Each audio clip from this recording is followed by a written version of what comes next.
everybody. My name is McKayla Phillips, and I'm so excited to talk to you today a little bit about hand drums. Today we're going to be covering some djembe techniques, congas, and bongo techniques. Let's start by talking a little bit about the history of these instruments. So, the djembe has origins in modern-day Guinea, Mali, Burkina Faso, Côte d'Ivoire, or the Ivory Coast, Gambia, and Senegal. In approximately the 12th century, the Mandinka people are credited with creating this instrument. The congas and the bongo have a little bit later of origins in the 19th and early 20th century in the country of Cuba. In terms of congas, you might see a lot of different names for them, especially if you're playing different styles of music, whether it be folkloric or popular. You might see congas referred to with a variety of different names. So, oftentimes you'll see congas in groups of three: a high drum, a middle drum, and a low drum. The high drum is sometimes called the quinto, the cachimbo, or the niño. I have a quinto right here. The middle drum is sometimes just referred to as a conga, tres golpes, tres por dos, segundo, or muda. The low drum, or the low conga, is sometimes called a tumba or a tumbadora, a salidor, or a caja. So let's talk a little bit about how we set up to play our instrument. For congas and djembe, they have a very similar setup. The angle of the drum and the body is what we're going to talk a little bit about first. First, we want to angle the drum forward so that it's facing away from us and not towards us. And this is similar to how you might set up on a concert snare drum. Again, it's similar because we don't want the angle of the wrist to inhibit our ability to play and inhibit our technique. So if the drum is angled towards me, it's going to be difficult for me to get the angles of my wrists to where I need them to be to play comfortably and without injury. So, I'm going to take the drum, and instead of having it flat on the floor, I'm going to angle it a little bit forward. This is going to help with two things. First, it's going to help me with my wrist orientation, which needs to be straight and engaged. It's also going to help the bottom of the drum resonate a little bit more so that there's an opening at the bottom. When we're playing conga and djembe, the angle of our wrist is going to determine the sound and the tone of our stroke. So, this is super important to start our students off for success.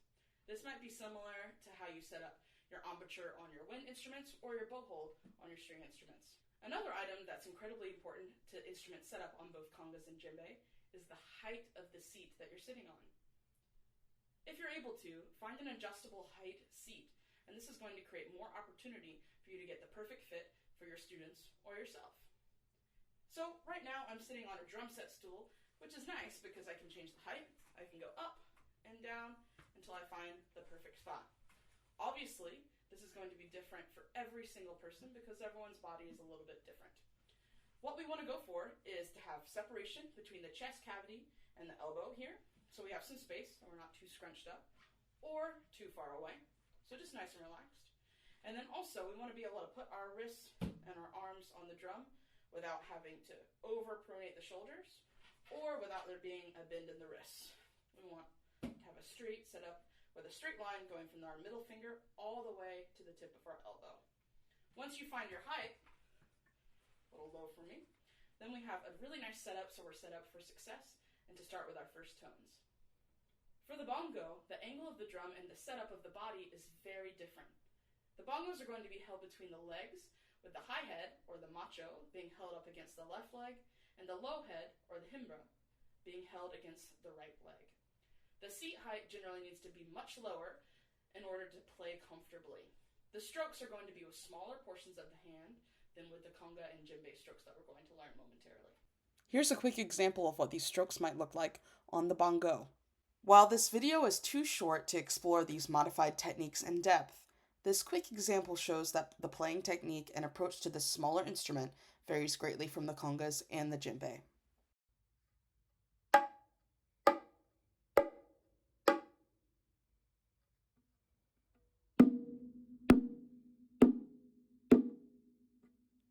So here on our bongos, I have them in between my legs here.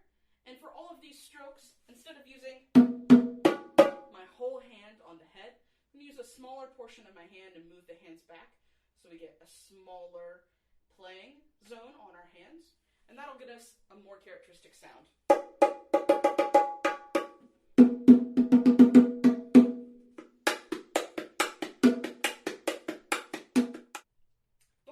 To learn some of those tones, there are two important vocabulary terms you need to know. The very first is contact point. And contact point means wherever on our hand, we're going to make connections with the head of the drum. And just as a refresher, the head of the drum is either the plastic or animal skin thing that's stretched over the shell of the drum that makes that tone that we all know. Second is the bearing edge. And so this is where that head that we just talked about comes in contact with the shell of the drum. And so on the snare drum right here, the bearing edge is in between the rim and the head.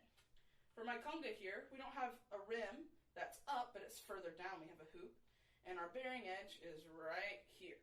This is going to be really important in defining where you put your hand and where to place your hands. If you end up teaching these concepts to younger students, make sure these students know these terms first before you even begin to play. Oftentimes, students will be very excited to hit drums and to play hand drums. It's super fun.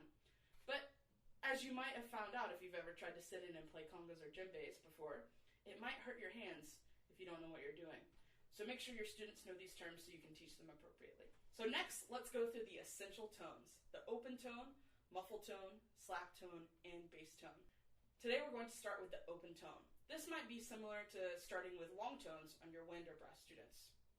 So the open tone is going to be set up very similar to how we set up earlier in the video. We want our wrists to be straight, our fingers to be together, and the contact point to be the middle part of the fingers, as seen on the diagram here. We're going to initiate the stroke and move mostly from the wrist, and we're going to rebound off the head, so no dead strokes. Here's what a couple of open tones look and sound like.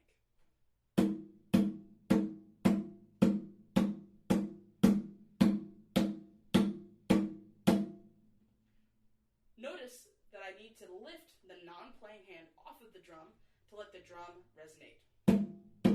If I have my non-playing hand resting on the drum, we get a muffled sound. It's not a bad sound, but not the sound that we're looking for the open tone. In order to make our open tone, we're going to start with what I like to call the triangle or the Hershey's kiss. And we're going to take that triangle and place it on our drum head, right in the middle. And now for this stroke, for the open tone, we're going to take that triangle and we're going to move it back towards our body so that our knuckles are over this bearing edge that we just learned about. So our knuckles are over the bearing edge. And then we're going to split the triangle or the Hershey's kiss apart a little bit so that our hands are a little more separated and have freedom to move. Now we're going to keep our wrists straight and our fingers together in one unit, and we're going to bring them down so that our contact point is the middle part of the fingers. We're going to move and initiate the stroke from mostly the wrist, and we're going to rebound the stroke off of the drum. Here's what that looks like.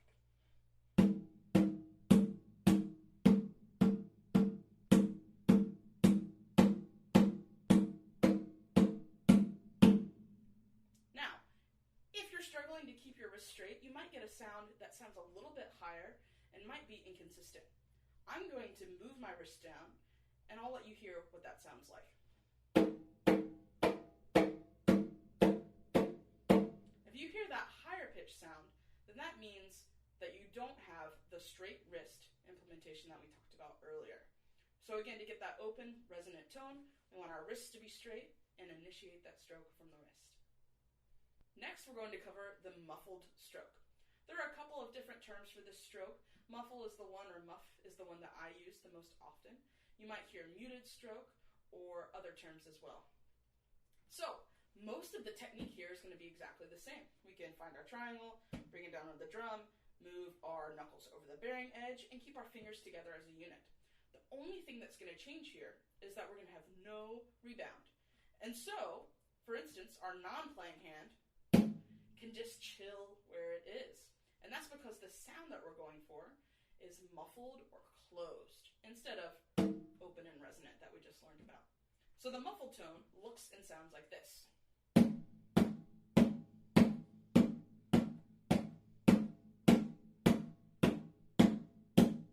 Again, our muffled tone has no rebound and is closed and short. Oftentimes, beginners will think that the muffled tone needs to be reserved and quiet and gentle.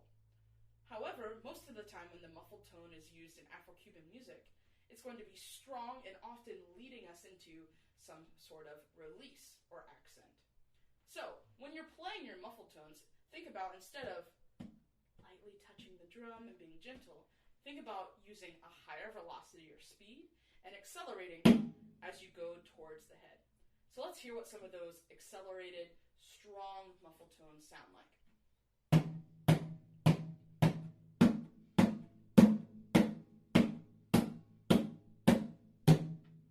The next stroke that we're going to learn is the bass tone. Unlike the open and muffled tone, we're going to use the entire palm of the hand, and we're going to start to involve the arm in our stroke. As you might have guessed, the bass tone is the lowest tone in pitch of all the tones that we're going to learn. We're going to start with both hands completely flat on the drum head. We're going to try and keep those fingers mostly together. We don't have to squeeze them together too tight to where we get white-knuckled, and we definitely don't want them too splayed out. We want the hand to be one full unit, kind of like we're using a bass drum mallet. So we've got both of our hands flat on the head of the drum. Our fingers are mostly together, and make sure the palm is flat too. We don't have any cup action going on where there's an air pocket underneath. So we have full contact on the drum head. Now, when I teach bass tones, especially to younger students, I like to tell a story so that they can understand the type of stroke they need to get. I know this is going to be a little silly, but just go with me. So, for the bass stroke, I like to think about us all being little marionette puppets. There's a giant robot in the sky, and the robot has all of our wrists tied up with string. And so we're just going around our lives with our robot-controlled arms. Just roll with it, I promise. And so, someday, someone comes along and just snips the string of our robot-controlled arms, and they just fall down. Now, this story might seem silly, but it helps students think about the type of velocity and weight and use of gravity we need in order to accomplish the bass tone. So, our bass tone is going to initiate from the wrist, moving the wrist upward. I like to think of it as like a serpent that might strike, or you can think T-Rex arms too. And then, just like that marionette we talked about earlier, all of the weight of our arm is going to be in the air and then dropped. What most beginners will lean into doing is instead of using the weight of their arm to do the work, they're just going to place their arm down gently. As you can probably hear, it's a really big difference in our sound. Again, not a bad sound, but a sound that we don't necessarily want for our bass tone. We want the bass tone to be strong and low and full. So let's hear what our bass tones might sound like.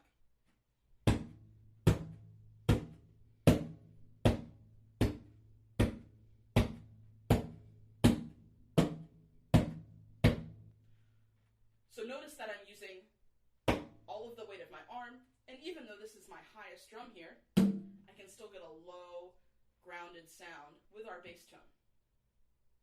Last and most importantly with the bass tone, make sure to relax and let go. Our last stroke that we're going to learn today is the slab stroke. Now, if you know anything about hand drumming, this one might be the most intimidating to you. But I promise the slap stroke will come to you just as easily as the three prior. So, let's start again with our triangle. We're going to place that triangle in the middle of the drum again, and we're going to move our hands back. Instead of going where the knuckles were over the bearing edge before for the open and muff, we're going to go a little bit further in so that the middle line of our hand or our palm, some people refer to this as the lifeline, is over that bearing edge. And as before, we can split that triangle apart. Now next is going to be something new that we haven't done before. I'm going to let my thumbs relax, and most importantly, I'm going to take my wrist and I'm going to break it or relax it. So now that I've relaxed my wrist, you can see that I have a pocket open between my palm and the drum head. So again, I'm going to show you what that looks like from the top. Take our triangle, put it back on the drum head. We can separate the hands first this time, and move our hands over the bearing edge, where that lifeline is over the bearing edge. Relax the thumbs, and then relax the wrist, or break the wrist. And now you'll notice that there might be a slight curve to the hand. Oftentimes, many beginners will think, oh, I see someone who can get a slap, and they curve their hand, so I'm going to try and curve my hand. I would encourage you to avoid trying to make a cupped or curved shape with your hand. Because, similar to the bass stroke, we want this to be super relaxed and free going. If we try to create that cup shape too much, we're not really going to get the sound that we want. So, speaking of, let's try and identify the sound that we want for a slap. First, we want it to be high in pitch, so this is the highest pitch of our tones. Secondly, we want it to be short or staccato, and we want it to be snappy and clear. So here are a couple of slap tones and what they might sound like.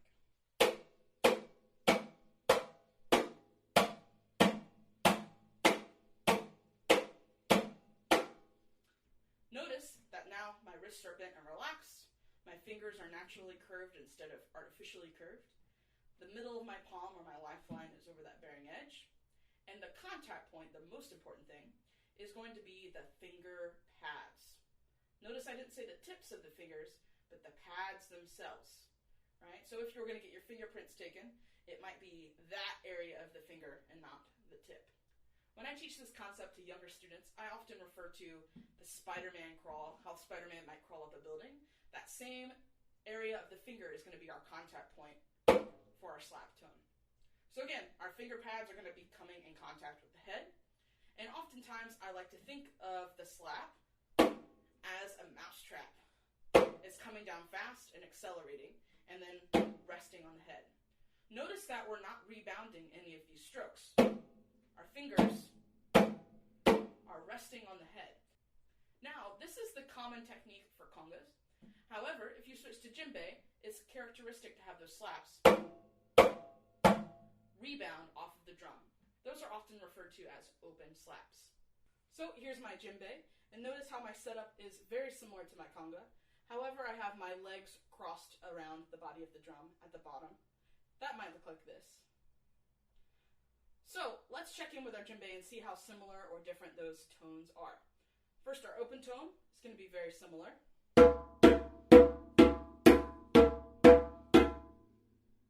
Most of the tones on the djembe are going to be more open and off of the drum instead of laying into the drum.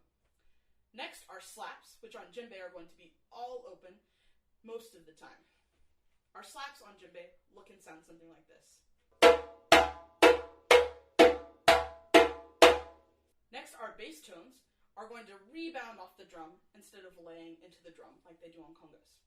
Here are some bass tones.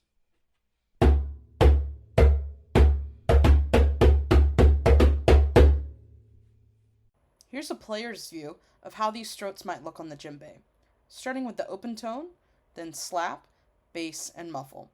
Notice how they are similar to the conga strokes and technique, but are often off or rebounded off of the drum head.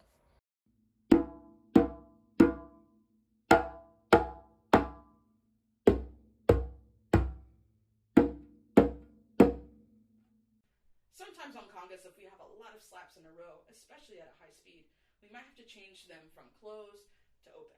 This is an example of what that might sound like.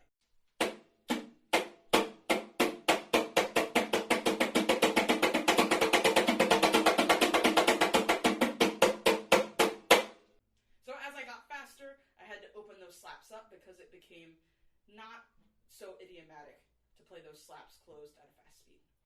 As a final review before we put them all together in our first exercise, here are the conga tones we've learned so far from the player's view, starting with the open tone, then slap, bass, and muffle.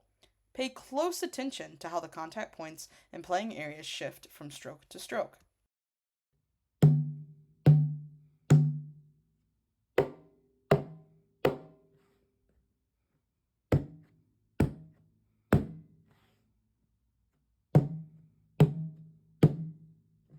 So now that we know all of our main tones on the conga and the djembe, let's try and put them together in an exercise. So we're going to start here with an alternating eights exercise. This might be similar to something you've done in drumline or taught to your drumline students. So we're going to start with alternating eighth notes on our open tone, then alternating eighth notes on our muffled tone, then our slap tone, and then ending with our bass tone. Let's try it together, and we're going to repeat each measure one time.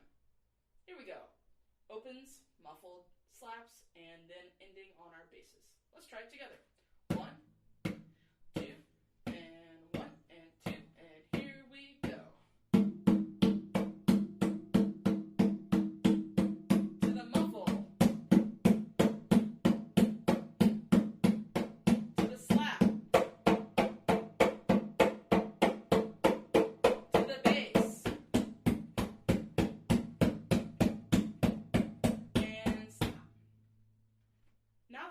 completed your very first exercise in moving from tone to tone to tone, you might have realized, oh, this was much easier when I played each of the tones separate. And now as we start to put them together, it might be more challenging. So this might be a similar situation to your woodwind students having to change octaves or partials for your brass students. Might be easy to play really high or really low, but transitioning between might be more of a challenge. The same thing applies here on our conga and djembe tones. So as we do this exercise one more time, I want you to pay close attention to the transition points in between each measure. Are you getting a clear and consistent tone from the start of each measure, or are you taking a few beats to settle in?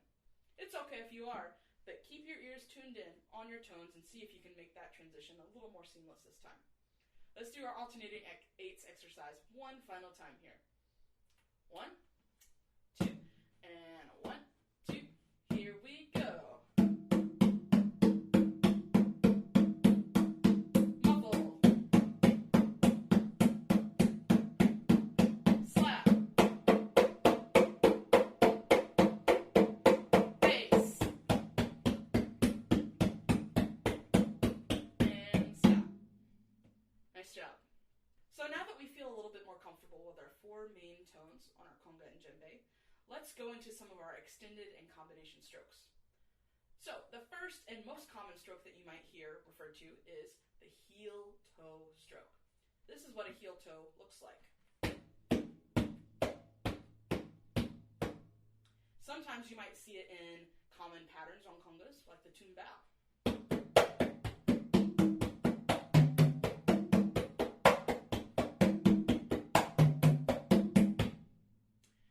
This technique is super common on the congas and not as common on the djembe, but you might see it from time to time. So luckily for us, the heel is the same exact thing as the bass tone that we just learned a few minutes prior. Heel or bass, same thing. What makes it a heel is the stroke that follows after.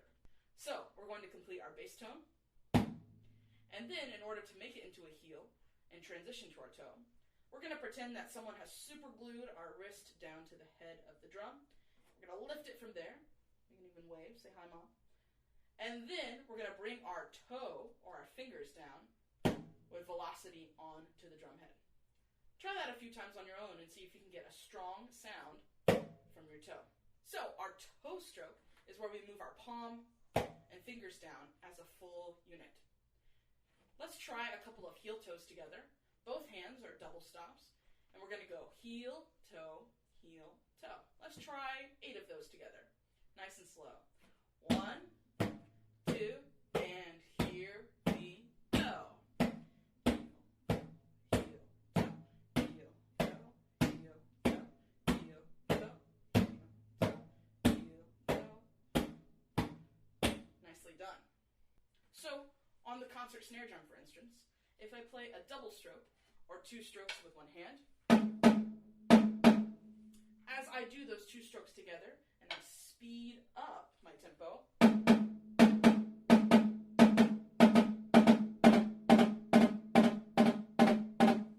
I'm going to transition from 2 single independent strokes to 1 single double bounce. You might hear this referred to as getting 2 strokes for the price of 1. A similar technique applies to the heel and toe stroke.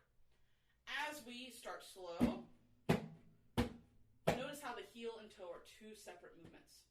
As we start to speed up our tempo, the heel and toe are going to have to meld together a little bit as our tempo increases. So this is what that might look like. I'm going to do a pattern called chapateo, which means chopping, and this is going to be a common pattern that you'll see in a variety of Afro-Cuban music. All it is alternating heels and toes on the right and left hand. I'm going to start my chapateo pattern nice and slow, and as I get faster, you'll see how that technique is going to shift into 1 motion in each hand.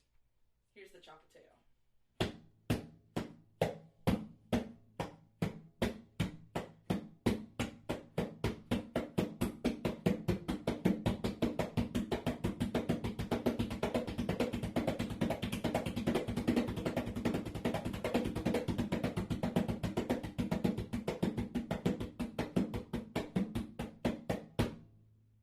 Now to break that single hand. We might start slow here. And as we get faster, notice how the rebound of my heel prepares us for a toe stroke.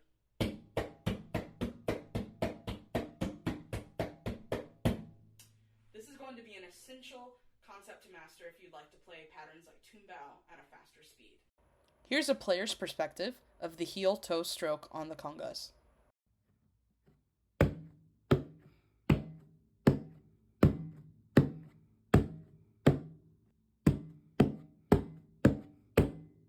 Lastly, let's do an exercise practicing those heel toes that we just learned. Let's first start with the heel toe fours. We're going to alternate our heel toes, and we'll have something called a turnaround, where we switch our sticking from right-handed to left-handed in the last beat of the first measure. Let's do it nice and slow together one time. 1, E, and 2, E, and ready, and go.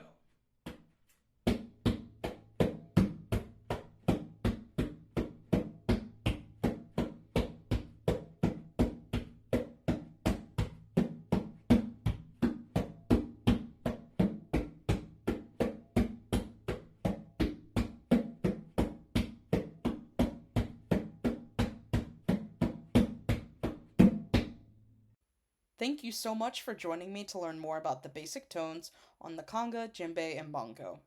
For a more in-depth look at this clinic, as well as information for teachers, such as funding sources, pedagogy ideas, and more, check out my website linked below or in the QR code here to view clinic handouts of exercises, PowerPoints, and more. Please feel free to shoot me a message through email, social media, or even in the comments below. I would love to hear from you. Thanks so much.